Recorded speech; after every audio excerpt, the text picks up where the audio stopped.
नमस्कार, बहुत स्वागत है आप सभी का स्वराज एक्सप्रेस में। आप देख रहे हैं हमारा खास प्रोग्राम जनता मांगे जवाब। आपके साथ मैं हूं संयम जैन। आज चर्चा होगी मध्य प्रदेश सरकार के एक बड़े प्रशासनिक नवाचार पर।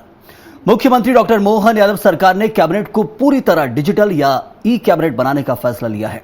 ई कैबिनेट से दस्तावेज, प्रस्ताव और नोट्स डिजिटल प्लेटफॉर्म्स पर तैयार और साझा किए जाएंगे, जिससे मंत्रियों और सचिवों के बीच संचार तेज होगा और फैसलों में देरी नहीं होगी। आज हम चर्चा करेंगे कि क्या इस पहल से क्या बदलाव आएंगे और प्रशासनिक प्रक्रिया कितनी तेज और पारदर्शी होगी, और भविष्य में इसका अन्य विभागों पर क्या असर पड़ने वाला है। साथ ही जानेंगे कि क्या यह कदम वास्तव में प्रशासन और जनता के लिए लाभकारी साबित होगा। देखिए आप।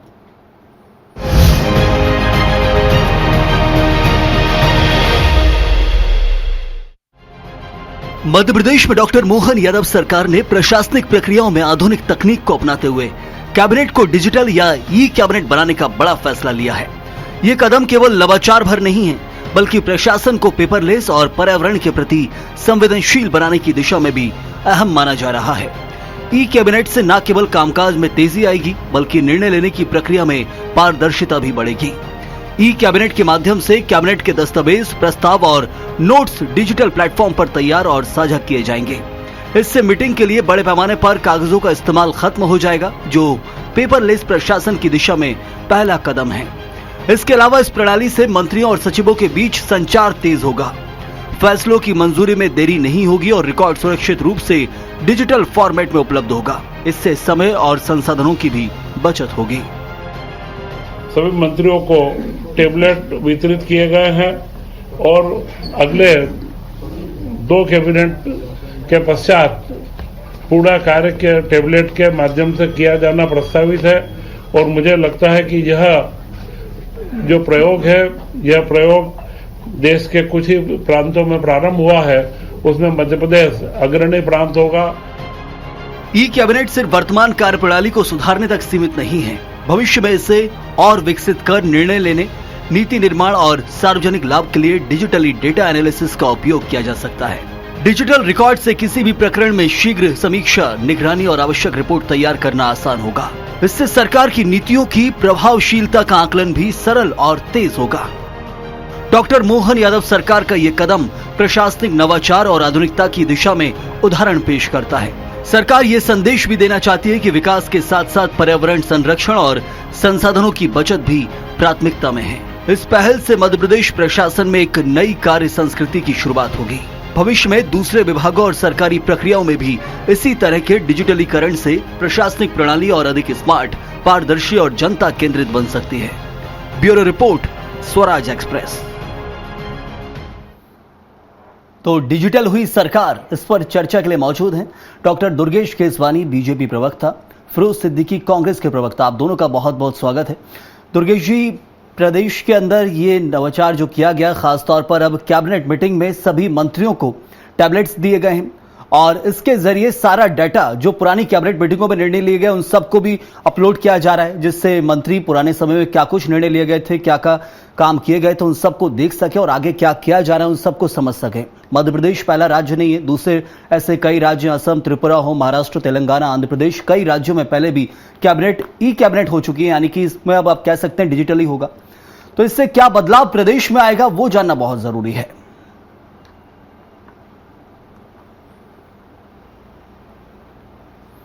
दुर्गेश जी, आवाज पहुंच रही है आप तक मेरी? शायद तकनीकी दिक्कत के कारण आवाज पहुंच नहीं पा रही है, दोबारा संपर्क की कोशिश करेंगे। फिरोज सिद्दीकी साहब हमारे साथ हैं। फिरोज जी, ये बदलाव जो किया गया है इस वक्त मध्य प्रदेश के अंदर, मेरा सवाल वही है, आदि आपने सुना हो, नवाचार कोई नया नहीं है, लेकिन दूसरे राज्यों में पहले अपनाया जा चुका है। प्रदेश के विकास में हम कैसे देखें, इससे क्या बदलाव आने वाला है? अरे भाई, सवाल ये है कि ये काम तो बहुत पहले से चल रहा है। जितनी भी कर्मचारियों की सीआर है वो डिजिटल है, फाइलें सब डिजिटल चल रही हैं। इससे पहले खसरा खतौनी रिकॉर्ड सब डिजिटलाइज कर गए। ये तो सब मनमोहन सिंह के जमाने में ही आ गया था आईटी का सर। अब ये इसमें कुछ ये है कि एक कैबिनेट रह गई थी तो कैबिनेट भी हो जाए। सवाल ये है कि सरकार की गुणवत्ता अकेले डिजिटलाइजेशन से नहीं हो सकती जब तक सरकार संवेदनशील ना हो। यहाँ तो सरकारें संवेदनशील ही नहीं है।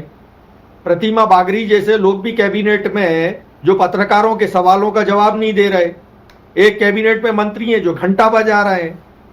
तो अब ऐसे अगर रहेगा तो आप ई कर लीजिए कैबिनेट, डी कर लीजिए, एफ कर लीजिए, कोई सी भी कैबिनेट कर लीजिए, उससे लाभ नहीं होने वाला। ये कोई बड़ा काम सरकार ने नहीं कर दिया है। कोई ठेकेदार आया होगा जिसको अभी 980 करोड़ रुपए का इन्होंने ठेका दिया है इस बात के लिए कि सभी विधायकों को उससे ऑनलाइन जोड़ा जा सके। आप विधानसभा चलाते नहीं 4 दिन, और अब आपने 980 करोड़ रुपए जनता के फूंक दिए कि इस काम के लिए कि सारे विधायक जो हैं वो डायरेक्ट ऑनलाइन जुड़ जाया करेंगे और है ना उनसे वीडियो कॉन्फ्रेंसिंग हो जाएगी। अरे सभी जिलों में एनआईसी बने हुए हैं, एनआईसी रूम है, वीडियो कॉन्फ्रेंसिंग होती है, विधायक जी वहां तक चले जाते तो 980 करोड़ रुपए तो जनता के बच जाते। और अभी भी ये भी नहीं पता है कि वो 980 करोड़ रुपए का जो है उनके घरों में जो हाईटेक रूम बनाए जाएंगे, उन हाईटेक रूमों को जब वो विधायक नहीं रहेंगे तब क्या होगा और कौन से नए विधायक के लिए मिलेगा। तो ये तो कांग्रेस को लगता है इससे कुछ बदलाव होगा, क्योंकि ई कैबिनेट कुछ नई तो नहीं है, क्योंकि दूसरे राज्यों में पहले हुआ, लेकिन क्या लगता है कि अब मंत्री कुछ हाईटेक हो जाएंगे, जल्दी काम पे ध्यान देंगे, क्या ऐसा कुछ कांग्रेस को? जब मंत्री ही असंवेदनशील हैं, घर में सो रहे हैं, घंटा बजा रहे हैं मंत्री, और एक नगरीय प्रशासन मंत्री कह रही है हो गया, मुझे नहीं पता क्या हुआ इंदौर में। तो जब मंत्रियों की ये स्थिति है तो आप उससे ई कैबिनेट या एफ कैबिनेट कुछ भी कर लीजिए। सवाल ये है कि पहले मंत्री तो ध्यान दें, कैबिनेट की बैठक में आए। आपने विधानसभा को ई विधानसभा कर दिया, तो ई विधानसभा कर दिया, प्रश्नों के जवाब तो आ नहीं रहे, 5-5 हजार प्रश्न लंबित हैं, 4 दिन विधानसभा चलती है, 980 करोड़ रुपए का टेंडर लगा दिया। बिल्कुल, विपक्षी तरफ से जो जवाब था बिल्कुल मिल चुका है। दुर्गेश जी, आप तक मेरी आवाज पहुंच रही है?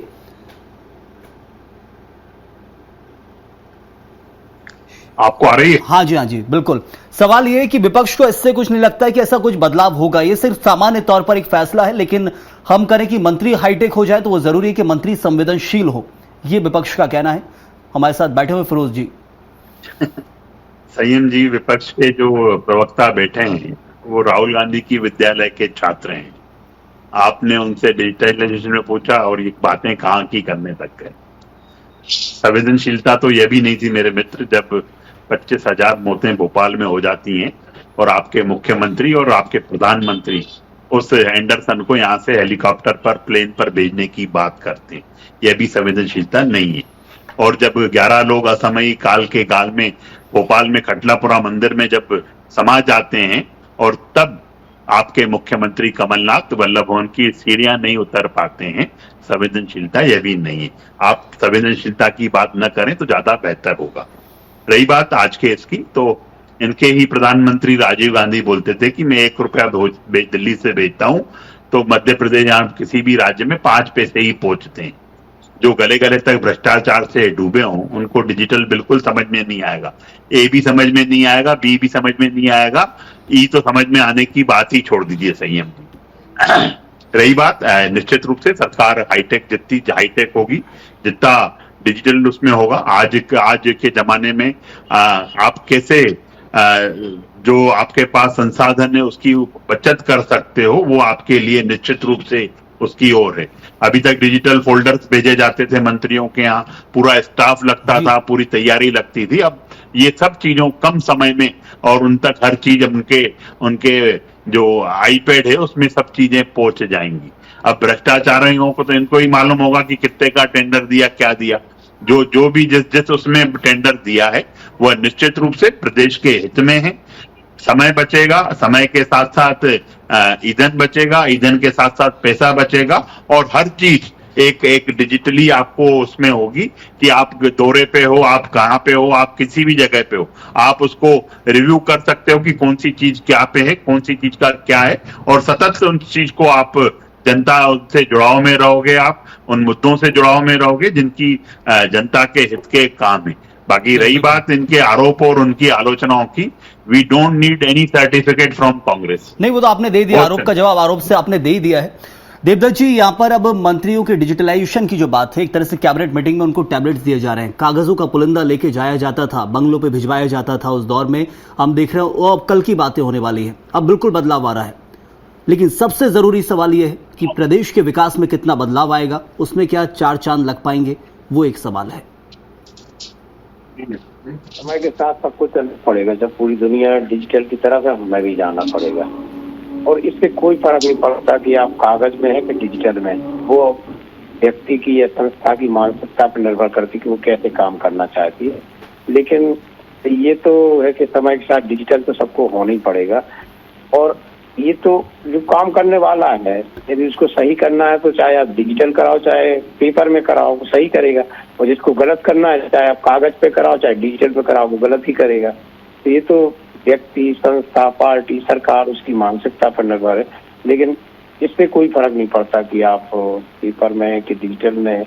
अभी तो लाइव जो विधानसभा दिखाई जानी वो भी मध्य प्रदेश में रह गई है कि सब जगह अधिकांश राज्यों में लाइव कवरेज होता है, वो भी शुरू हो जाए। ये सब जितना डिजिटल होगा, लाइव होगा, पारदर्शी होगा, उतना ठीक रहेगा। और ये इसमें कोई दिक्कत नहीं है, क्योंकि जब वो कैबिनेट की एक दिन पहले फाइल मंत्रियों को भेजी जाती है तो बड़ा गुप्त डॉक्यूमेंट्स रहते हैं, बंगले में कौन मिल रहा है, किसको दी जाए। कई बार लीक हो जाती थी खबरें, प्रस्ताव का लाना है, आज ही लीक हो गई, सुबह अखबार में छप गया, तो ये भी होते थे। अब डिजिटल में सीधा उनके पास पासवर्ड रहेगा, सीधा पहुंच जाएगा, वो करे। बस यही है कि यदि आपके अंदर ईमानदारी, नैतिकता है तो फिर आप किसी भी प्लेटफॉर्म पे जाएं, आपके अंदर से वही निकलेगा। और यदि नहीं है तो किसी भी प्लेटफॉर्म पे जाएं, आपके पास बेईमानी करने की नीयत है तो वही निकलेगी। इससे नहीं होता फर्क के इससे हो जाएगी, इससे नहीं होगी, ये कोई कारण नहीं होता। वो व्यक्ति की मानसिकता पर निर्भर करता है। मुझे लगता है कि इस कारण से हम रोकें ये ठीक नहीं है। डिजिटल तो होना पड़ेगा, सबको होना सामान्य प्रक्रिया, मतलब कुल मिलाकर ये कह सकते हैं वक्त के साथ बदलाव है फिरोज सिद्दीकी साहब। लेकिन इसमें फिर आरोप लगाए जाना ये तो स्वाभाविक है। आपकी सरकार भी होती शायद तो आज नहीं तो कल डिजिटल तो होना ही था। डिजिटल होना था, लेकिन इतना प्रचार प्रसार क्यों कर रही है सरकार? कुछ और काम नहीं है क्या करने के लिए कि आप इसी बात को लेकर ढिंडोरा पीटने लगे कि अरे साहब ई कैबिनेट हो गई? और इनको बता दीजिए, एंडरसन जो थे वो राजनयिक वीजा पे आए थे, इसलिए उनको गिरफ्तार नहीं किया जा सकता था। हिमानी खोपड़गढ़े को भी है ना, अमेरिका की सरकार ने गिरफ्तार कर लिया था, तो हम लोगों ने यूएस कॉन्सुलेट को बंद कर दिया था अमेरिका का, कि हमने कहा वो राजनयिक वीजा पे, उसको छोड़ो, आप मुकदमा नहीं चला सकते उस पर। तो इनको इंटरनेशनल लॉ नहीं पता, इसलिए ये ऐसी बातें कर रहे हैं कि उनके जिनके मंत्री घंटा बजा रहे हो और जनता जिनको दौड़ा रही हो रस्तों में, वो लोग ये बातें कर रहे हैं कि अरे साहब वो कैबिनेट जो है ई कैबिनेट हो जाएगी तो इससे फायदा हो जाएगा। एक मंत्री तो नोटशीट लिखता नहीं इनका, और नोटशीट लिख भी दे तो वो सेक्रेटरी पास नहीं करता। सरकार की कार्य प्रणाली इससे दुरुस्त नहीं होगी। मेरा पॉइंट ये है, सरकार की कार्य प्रणाली संवेदनशीलता से दुरुस्त होगी। हम आप ई कैबिनेट हो या ई विधानसभा हो या इलेक्ट्रॉनिक माध्यम से आप जो है सरकार की फाइलों को चलाएं, लेकिन ये इनसे नहीं होगी। इसके लिए आपको संवेदनशील होना पड़ेगा। सिद्दीकी साहब, क्या अपेक्षा कांग्रेस रख रही है इस वक्त सरकार से? सीधे आरोप तो बहुत सारे वर्तमान में चल रहे हैं, मुद्दे भी ज्वलंत हैं, हम सब देख रहे हैं। क्या अपेक्षा कांग्रेस की है, आप इस मंच पर साझा कर सकते हैं सरकार से? अपेक्षा कांग्रेस की यह है कि सरकार की संवेदनशीलता हो और सरकार जिम्मेदारी तय करे। एक मंत्री है विजय शाह, उन्होंने देश की सैनिक बेटी के ऊपर अनर्गल टिप्पणी की, उनका मामला सुप्रीम कोर्ट में चल रहा है, वो कैबिनेट में बने हुए हैं। 40 दिन वो गायब रहे, कैबिनेट में बने हुए हैं। दूसरे मंत्री घंटा बजा रहे हैं, वो कैबिनेट में बने हुए हैं। उनसे नीचे की जो नगरीय प्रशासन मंत्री है प्रतिमा बागरी, उनके परिजन जो है ड्रग्स में और अवैध शराब के धंधों में लगे हुए हैं, वो मंत्री का संरक्षण है। और वो कह रही है कि मुझे इंदौर के मामले की जानकारी नहीं है। और ऐसे लोग भी कैबिनेट में बने हुए हैं। तो अगर ऐसे लोग कैबिनेट में बने रहेंगे तो आपकी ई और एफ कुछ भी कर लीजिए, हमारा मुद्दा ये है, आपने किया ये जनता से इसका सरोकार नहीं है। जनता का सरोकार इस बात से है कि उसका काम कितना द्रुत गति से हो सकता है। चले, बिल्कुल एक तरह से सवाल यहां पर वही ई कैबिनेट की जगह आर कैबिनेट की बात है। इलेक्ट्रॉनिक तरीके से आप नए उपकरण लाकर कैबिनेट जो मीटिंग होती है और कैबिनेट में जो मंत्री हैं वो ई कैबिनेट के जरिए आगे बढ़ रहे हैं, लेकिन आर कैबिनेट यानी कि कांग्रेस की सीधी मांगे रीशफल कैबिनेट, बदलाव कीजिए, क्योंकि मंत्रियों के ऊपर आरोप लगाए जा रहे हैं। यहां पर उस चीज को लेकर जवाब चाहती है कांग्रेस। देखिए संयम जी, कांग्रेस पिछले 60 सालों से एक नारा देती आई, गरीबी हटाओ, गरीबी हटाओ। जितने भी इनके प्रधानमंत्री हुए इसी नारे पर चलते आए। क्या कांग्रेस ने कभी गरीबों को हटाया? क्या गरीबी हटाई? क्या नहीं, इन्होंने गरीबों को हटाने का काम किया, गरीबी नहीं हटाई। तो ये इनका वो है कि भय दिखाकर राजनीति करते रहो और जनता इनके झांसे में आएगी, पर अब जनता इनके झांसे में आने वाली दुर्गेश जी, बीजेपी पर आरोप तो ये भी कांग्रेस की तरफ से लगातार लग रहे हैं कि जो गरीबी हटाने के लिए मनरेगा योजना थी उसको ही बदल दिया गया, जबकि वो कांग्रेस अपनी क्रांतिकारी योजना बोलकर लगातार उसी का प्रचार करती थी। देखिए, सबसे ज्यादा भ्रष्टाचार इन्होंने किसमें किया? मनरेगा में किया। पेमेंट लोगों को मिली नहीं, खातों से पैसे निकल गए, तो हम सब डीबीटी के माध्यम से उस आदमी तक उसका हक, और हमने तो यह भी सुनिश्चित किया है संयम जी, एक हफ्ते के अंदर भुगतान हो जाएगा, 125 दिन का भुगतान होगा साथ में। तो मुझे लगता है कि 125 दिन वर्किंग डे हैं उसमें, और उसके आधार पर वो काम होगा। पर अच्छाई तो कभी कांग्रेस को राशि नहीं आई। कांग्रेस क्यों चाहेगी अच्छाई? ये बताओ कि डिजिटल हो जाएगा, सब चीजें काम दुरुस्त हो जाएंगे, ये नहीं, कभी नहीं चाहेंगे, क्योंकि इनको सिर्फ सत्ता लोलुपता का है कि कैसे भी एन केन प्रकरण हम सत्ता में काबिज हो जाए और सत्ता में बैठकर हम मलाई घी पिए और मलाई खाएं। ये कांग्रेस का शगल है। जनता इसको अच्छा भी नहीं मानती है। इसीलिए आप देखिए 21 सालों से विपक्ष में बैठे, जनता इनको मानने को ही तैयार नहीं है। फिर ये जब जनता के बीच जाएंगे नहीं तो ईवीएम पर ठीकरा फोड़ेंगे। अब तो इन्होंने पूरे चुनाव आयोग को ही ले आया कि ईवीएम बहुत हो गया, अब चुनाव आयोग पे ठीकरा फोड़।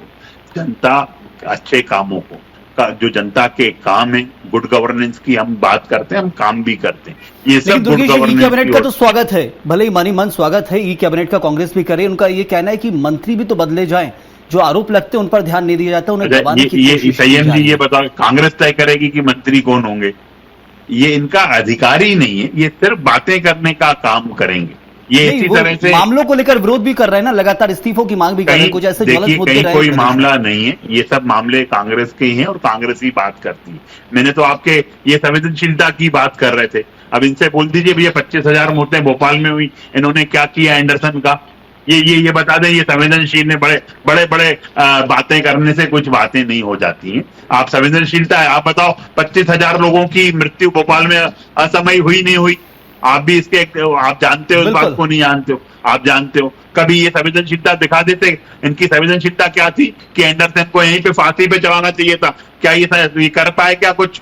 ये इन्होंने बल्कि क्या किया, जनता की भावनाओं से खिलवाड़ करते हुए इनके मुख्यमंत्री, इनके प्रधानमंत्री सब इनको निकालने में लग गए कि कैसे भी करके इनको निकाला जाए, यहाँ से कैसे भी उनको बचाया जाए। ये इनकी कांग्रेस की संवेदनशीलता। मैं चाहता हूं ये बताइए, विषय पर ही रहे, क्योंकि मुद्दा बहुत ज्वलंत हो जाएगा, इस पर हम पहले चर्चा कर चुके हैं दुर्गेश जी। अब आने वाले दौर में अब यही अपेक्षा जनता की है। यदि मैं जनता की तरफ से बात करूं तो अपेक्षा एक ही है, आप बदलाव कीजिए, वक्त के साथ जरूरी है बदलाव। और मैंने ये भी कहा कांग्रेस होती शायद वो भी बदलाव करती है, स्वाभाविक है। क्या जनता अपेक्षा रख सकती है कि इससे मंत्री अब जनता के प्रति और संवेदनशील होंगे और अच्छे बदलाव देखने मिलेंगे? क्योंकि अभी बहुत सारे ऐसे विषय हैं, मैं उनको बार बार उठाऊंगा, क्योंकि हम इस वक्त उस दौर से चल रहे हैं जहां मूलभूत सुविधा के ऊपर सवाल उठ रहा है। स्वच्छ पानी नहीं दे पा रहे हैं, बातें हम बड़ी कर रहे हैं, अच्छी बात है। नहीं, बातें बड़ी भी बिल्कुल नहीं। स्वच्छ पानी जो वहां पे दोषी था उसको दंडित किया गया, उसको सस्पेंड किया गया। और संवेदनशीलता जो हमारे मुख्यमंत्री जी ने दिखाई ना, मैं तो कांग्रेस के साथ बोल रहा हूँ, आपके सामने फिरोज भाई बैठे हैं यहाँ पे, बड़े नेता हैं कांग्रेस के, वो उस चीज का बता दें कि 25,000 मौतें जब हुई थी तब कांग्रेस ने क्या किया था, 11 मौतें हुई तब कांग्रेस ने क्या किया। हमारे मुख्यमंत्री तो सब कार्यक्रम छोड़ के उन पीड़ित परिवारों के साथ ढांढस बनाने के लिए खड़े हुए। हमारे मंत्री पिछले कई दिनों से सोए नहीं है और सतत काम किए जा रहे हैं। तो ये होती है गुड गवर्नेंस। हमारी जो घटना है उस घटना से हम मुंह भी नहीं मोड़ रहे, दुखद है वो घटना, पर उसके कारणों पे जाने के लिए जो अधिकारी थे, बड़े से बड़े अधिकारी, छोटे से छोटे अधिकारी को दंडित करने का काम किया। जो दोषी होगा उसको बख्शा नहीं जाएगा। और भी जांच हो रही है, हमारे एसी स्तर के अधिकारी भी वहां पे डटे हुए हैं, सब डटे हुए हैं। हम बिल्कुल निश्चित रूप से हम किसी चीज से बिल्कुल। दुर्गेश जी, फिरोज सिद्दीकी साहब अपनी बात रखिएगा, फिर मैं देवदत्त जी के पास जाऊंगा। देखिए, अब ऐसा है कि अब उनका जो आर कैबिनेट होना चाहिए, ये तो इंफॉर्मेशन एंड टेक्नोलॉजी में बहुत पीछे रह गए। 2001-2002 में मध्य प्रदेश नंबर 1 था इंफॉर्मेशन एंड टेक्नोलॉजी में। आपको याद होगा 1999 में पहली private telephone company Madhya Pradesh में आई थी, एयरटेल, और हम लोगों ने जो है सबसे ज्यादा ब्रॉडबैंड कनेक्शन के लिए केबलिंग का काम मध्य प्रदेश में हुआ था। तो मध्य प्रदेश तो सबसे ज्यादा, लेकिन ये एक भी आईटी हब नहीं बना पाए मध्य प्रदेश में। जो आईटी पार्क जो था वो दिग्विजय सिंह जी बना के गए थे, उसी को इन्होंने जैसे तैसे करके पूरा कर लिया। आप बताइए, अगर इलेक्ट्रॉनिक सिटी बेंगलोर कहलाती है, हैदराबाद कहलाती है, लेकिन मध्य प्रदेश में कोई भी सिटी नहीं है। तो आप अगर इलेक्ट्रॉनिक आईटी के क्षेत्र में आगे बढ़ना चाहते हैं तो ये हमारे यहाँ के जो इंजीनियर हैं जो दूसरी जगहों पर नौकरी कर रहे हैं, मध्य प्रदेश में 2-4 आईटी हब होना चाहिए थे ना। अब आप उसी पे पीठ ठोक लीजिए अपनी। चलिए बिल्कुल। व्यापम में मरे 54 आदमी, एक आदमी का पता नहीं है। बावड़ी में मरे 36 आदमी, कौन आदमी जेल में नहीं पता। मामा के राज में बहुत आरोप है और उनको कभी भी नकारते नहीं है। आपने जहां जहां वो बात रखी, बिल्कुल जेल में हो, वो जनता भी समझ रही है, सुन रही है। देवदत्त जी, आखिरी कमेंट आपसे चाहूंगा इस डिबेट का। ई कैबिनेट हो गई है, अब क्या अपेक्षा जनता रखे? ये बहुत अच्छा था, स्वाभाविक प्रक्रिया में से कहूंगा। सरकार कोई भी होती, जरूर बदलाव होता, वक्त के साथ जरूरी था, हर राज्य में हो रहा है। क्या आप जनता अपेक्षा रखे आज के इस दौर में जो मुद्दे चल रहे हैं उन सबको लेकर? बिल्कुल जनता को अपेक्षा रखती है वो तो, कि जो भी बदलाव हो वो हमारे हित में हो। सरकार की भी ऐसी मंशा रहती है, लेकिन ये सब क्रियान्वयन के बाद पता चलता है कि आखिर जो अपने प्रयोग किया, जो हम नवाचार कर रहे हैं, उसका कितना उपयोग हो सका जनता के हित में, कितनी उस पर गति आ सकी, ये सब वक्त बताता है। अभी तो एक जो शुरुआत है वो हो गई है, और जो स्वाभाविक है, हम डिजिटल दौर में तो डिजिटल में जाना पड़ेगा, तो एक वो हो गई। लेकिन इसकी क्या हैंडलिंग कैसी होती है, कैसे इसको और कैसे लेते हैं, ये सब चीजें बाद में पता चलेंगी। चूंकि आज फैसला हुआ है, अब आगे इस पर चर्चा करेंगे। चलिए, बहुत शुक्रिया अदा करूंगा आप सभी का। देवदत्त जी आपका ही शुक्रिया, दुर्गेश जी आपका ही बहुत बहुत धन्यवाद, और फिरोज सिद्दीकी साहब आपका ही बहुत धन्यवाद इस चर्चा में जुड़ने के लिए। छोटा ये विषय था, ई कैबिनेट हुई है, अब सभी जो कैबिनेट मंत्री उनके हाथ में खुद के आईपैड्स होंगे और पूरे कागजों के जो पुलिंदे आप देखते थे पहले के दौर में, अब वो सब डिजिटलाइज हो जाएंगे। क्या कुछ जरूरत उनके मंत्रालय विभाग की है, उन सब चीजों को समझना, सतत प्रक्रिया विकास में तेजी आएगी कहा जा रहा है, लेकिन आने वाले वक्त में पता चलेगा कितना इससे बदलाव आता है। इस वक्त फिलहाल इतना ही, आप बने रहिए स्वराज एक्सप्रेस के साथ।